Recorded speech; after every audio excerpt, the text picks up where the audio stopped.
بسم اللہ الرحمن الرحیم۔ ساتواں سپارہ۔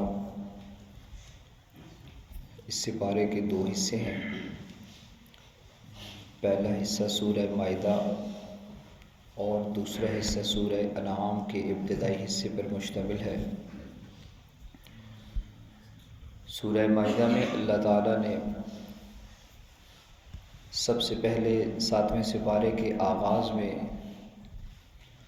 ان لوگوں کی تعریف کی ہے کہ جو قرآن کو سنتے ہوئے اشک بار ہو رہے ہیں، اور قرآن مقدس کا سب سے بڑا معجزہ ہونا، قرآن مقدس کی سب سے بڑی رحمت عالم صلی اللہ علیہ وسلم کی نبوت کی دلیل ہونا ثابت کیا ہے۔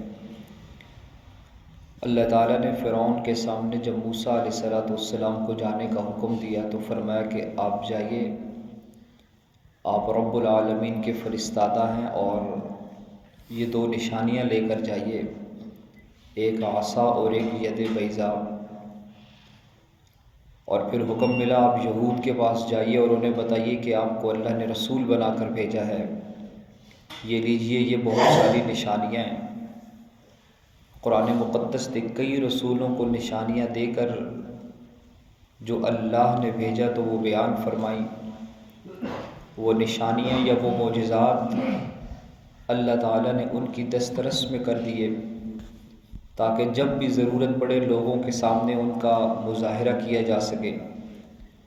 لیکن جب باری آئی رحمت عالم صلی اللہ علیہ وسلم کی تو اللہ تعالیٰ نے فرمایا کہ میرے حبیب آپ جائیے اور صبح قیامت تک کے لیے قرآن لے کر جائیے۔ اگر لوگ آپ سے آپ کی نبوت کا معجزہ مانگے تو آپ ان کو قرآن سنائیے، اور قرآن ایسا معجزہ ہے کہ جس کے آغاز میں، سپارے کے آغاز میں فرمایا کہ وَإِذَا سَمِعُوا مَا أُنزِلَ إِلَى الرَّسُولِ تَرَىٰ أَعْيُنَهُمْ تَفِيضُ مِنَ الدَّمْعِ حَزَنًا، کہ قرآن کو سنتے ہوئے ان کی آنکھیں اشکبار ہوتی ہیں، کہ جب ان کے سامنے قرآن پڑھا جاتا ہے، قرآن کی تلاوت کی جاتی ہے تو ان کی آنکھیں آنسوں سے تر ہو جاتی ہیں۔ اور پھر اس کے بعد اللہ تعالیٰ نے حلال اور حرام کے چند مسائل بیان فرمائے کہ اس کائنات میں ہر چیز خود سے حلال یا خود سے حرام نہیں ہے، بلکہ حلال وہ ہے جسے اللہ نے حلال کیا، اور حرام وہ ہے جسے اللہ تعالیٰ نے حرام کیا۔ پھر اس کے بعد قسم کی اقسام بیان فرمائی کہ لغو قسم پر کوئی مواخذہ نہیں، البتہ یمین غموس پر کفارہ ہے، یعنی اگر آپ نے قسم کھائی اور اسے توڑ دیا تو یہ کوئی مذاق نہیں ہے، بلکہ 10 مسکینوں کو 2 وقت کا کھانا کھلانا، یا انہیں پہننے کے لیے کپڑے دینا، یا ایک غلام آزاد کرنا۔ اور اگر ان تینوں کے کرنے کی طاقت اور استطاعت نہیں ہے تو پھر 3 دن روزے رکھنا ضروری ہے۔ اور پھر اس کے بعد شراب، جوا، بت اور پانسا ان کے حرام کرنے کا حکم دیا۔ پھر اس کے بعد فرمایا کہ حالت احرام میں محرم متری کا شکار کر سکتا ہے، خشکی کا نہیں۔ پھر اس کے بعد فرمایا کہ حرم میں داخل ہونے والے کے لیے امن ہے۔ 4 قسم کے جانور مشرکین نے حرام کر رکھے تھے، بحیرہ، سائبہ، وصیلہ اور حام، ان کے بارے میں ارشاد فرمایا۔ پھر اس کے بعد قیامت اور تذکرہ حضرت عیسیٰ علیہ السلام کہ قیامت کے دن حضرات انبیاء کرام سے پوچھا جائے گا کہ جب آپ نے ہمارا پیغام پہنچایا تو آپ کو کیا جواب دیا گیا۔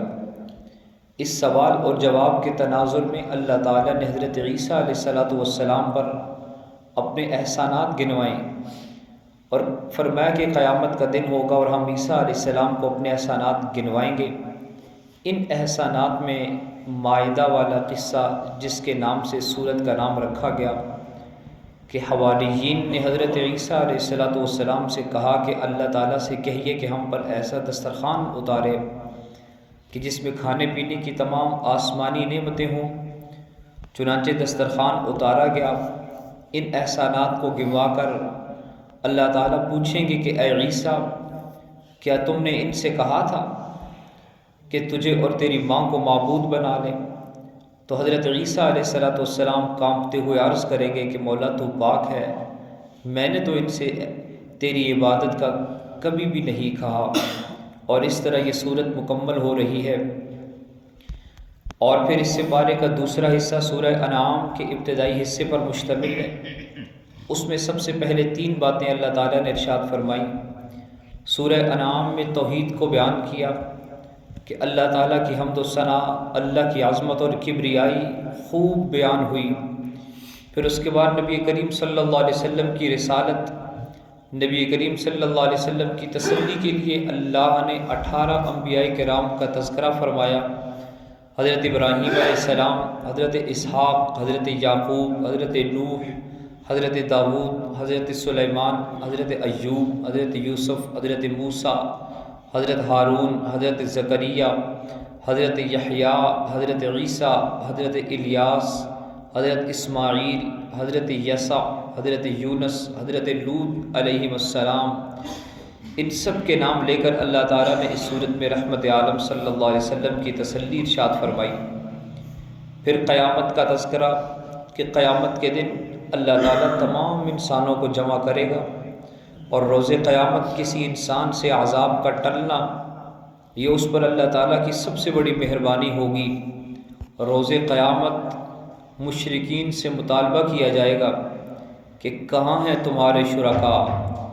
اس روز جہنم والے تمنا کریں گے کہ اے کاش انہیں دنیا میں لوٹا دیا جاتا تاکہ وہ اللہ تعالیٰ کی آیات کو نہ جھٹلاتے اور اللہ کی ذات عالی پر ایمان لے آتے۔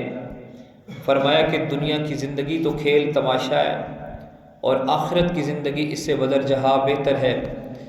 اور اس طرح یہ صورت مکمل ہو رہی ہے۔ اور پھر اللہ تعالیٰ نے یہ فرمایا، قرآن مقدس کی سب سے بڑی ہیبت ناک آیت سیدہ عائشہ صدیقہ رضی اللہ تعالیٰ فرماتی ہیں کہ کیا میں تمہیں بتاؤں قرآن کی سب سے بڑی ہیبت ناک آیت کون سی ہے؟ فرمایا لیس بامانیکم ولا امانی اہل الکتاب من یعمل سوءا یجز بہ ولا یجد لہ من دون اللہ ولیا ولا نصیرا۔ کہ آخرت کے فیصلے تمہاری خواہشات کے مطابق نہیں ہوں گے اور نہ ہی اہل کتاب کی خواہشات کے مطابق ہوں گے۔ جو کوئی بھی غلط کام کرے گا اسے اس کا بدلہ دیا جائے گا۔ وہ اللہ کے سوا اپنا کوئی سرپرست اور کوئی مددگار نہیں پائے گا۔ اہل کتاب میں سے یہود کا عقیدہ یہ ہے کہ انہیں چند روز سزا بھگتنے کے بعد پھر ہمیشہ کے لیے جنت میں داخل کر دیا جائے گا۔ مسیحیین یعنی عیسائیوں کا عقیدہ یہ ہے کہ حضرت عیسیٰ علیہ السلام ان کی طرف سے ان کے گناہوں کا کفارہ دے چکے ہیں، اب وہ سیدھے جنت میں جائیں گے۔ اسی طرح کچھ مسلمانوں کا عقیدہ یہ ہے کہ وہ سیدھے جنت میں جائیں گے اور جنت کی اصل آبادی انہی کی وجہ سے ہے، اور ان کے گناہ سید الانبیاء صلی اللہ علیہ وسلم کی سفارش سے معاف ہو جائیں گے اور وہ سیدھے بہشت باغ میں جا کر براجمان ہو جائیں گے۔ جبکہ قرآن مقدس اس کے متعلق یہ کہہ رہا ہے لیس بامانیکم ولا امانی اہل الکتاب، کل قیامت کے فیصلے تمہاری خواہشات کے مطابق یا اہل کتاب کی خواہشات کے مطابق نہیں ہوں گے۔ خوب دھیان سے سن لو، من یعمل سوءا، جو شخص بھی کوئی برا کام کرے گا، یجز بہ، اسے اس کی برائی کا بدلہ دیا جائے گا، ولا یجد لہ من دون اللہ ولیا ولا نصیرا، اور کل قیامت کے دن وہ اللہ تعالیٰ کے سامنے اللہ کے سوا اپنا کوئی سرپرست اور کوئی مددگار نہیں پائے گا۔ اس طرح 7واں سپارہ اس میں اس کا یہ سارا خلاصہ ہے۔ اللہ تعالیٰ نے یہ ساری چیزیں اس میں بیان فرمائی ہیں۔ اللہ تعالیٰ ہمیں سمجھنے اور عمل کرنے کی توفیق عطا فرمائے۔ وآخر دعوانا الحمد للہ رب العالمین۔